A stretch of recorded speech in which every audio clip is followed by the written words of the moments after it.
The exhausted firefighters battling fires that have menaced Los Angeles wouldn't normally expect to be dealing with such ferocious conflagrations with Christmas just a few weeks away. But a combination of short and longer-term events have conspired to spark a ring of fires that have dotted the LA region, spearheaded by the 96,000-acre Thomas Fire that looms over the city of Ventura. More than 200,000 people in the potential path of fire have been told to evacuate, with more than 300 homes and other buildings already destroyed, hundreds of schools shut down and the 101 freeway closed off. Singer Lionel Richie had to cancel a concert to help family members flee the flames. Plumes of smoke have extended more than 1,000 miles into the Pacific. So why are such unusually strong fires plaguing Southern California?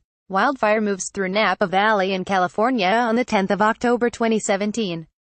Photograph Anadolu agency Getty Images. Unhelpful conditions before the current spate of fires. CAL FIRE had already called 2017 a very difficult and trying year for the state, most notably marked by the fires that tore through Napa Valley in October, killing 22 people and damaging more than 5,600 buildings.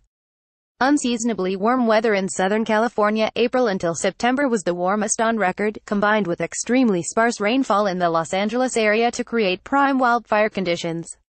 The dry Santa Ana winds, reaching 70 miles per hour in places, have helped spread the flames at an extraordinary rate. The Thomas Fire grew at around an acre per second as it developed and is still nowhere near contained. Plenty of fuel. The seeds of the current fires were planted nearly a year ago when a warm weather system flowed in from Hawaii and deluged much of California in weeks of rain, breaking the hold of the state's worst drought on record. The rains mainly came in the north of the state, replenishing key reservoirs, but the south also had a very wet winter.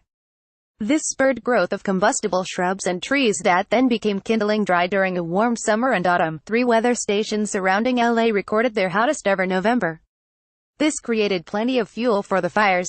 Natural forces aren't causing more wildfires to initially spark. The vast majority of fires are started deliberately or inadvertently by humans, but once they take hold they have plenty to nourish them. The ruins of a home that burned in the Valley Fire on the 15th of September 2015 in Middletown, California.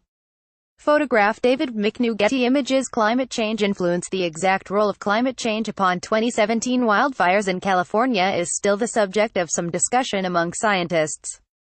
But it's clear that this year, nationally, has been a big one for fire. More than 9.2 acres have burned so far in 2017, already far in excess of the 6 acre average established over the past decade. About 500,000 acres in California have combusted. The national bill for wildfire damage in 2017 stands at around $10 billion, and it's likely that the threat to property, as well as life, will grow in the future due to climate change. The fire season has lengthened and caused increasing amounts of land to be chewed up in recent decades. A study published last year found that the total area burned in the western U.S. over the past 33 years was double the size it would have been without any human-caused warming. The warming temperatures dry out vegetation that then becomes more flammable. And once large areas burn, they release carbon that feeds further warming.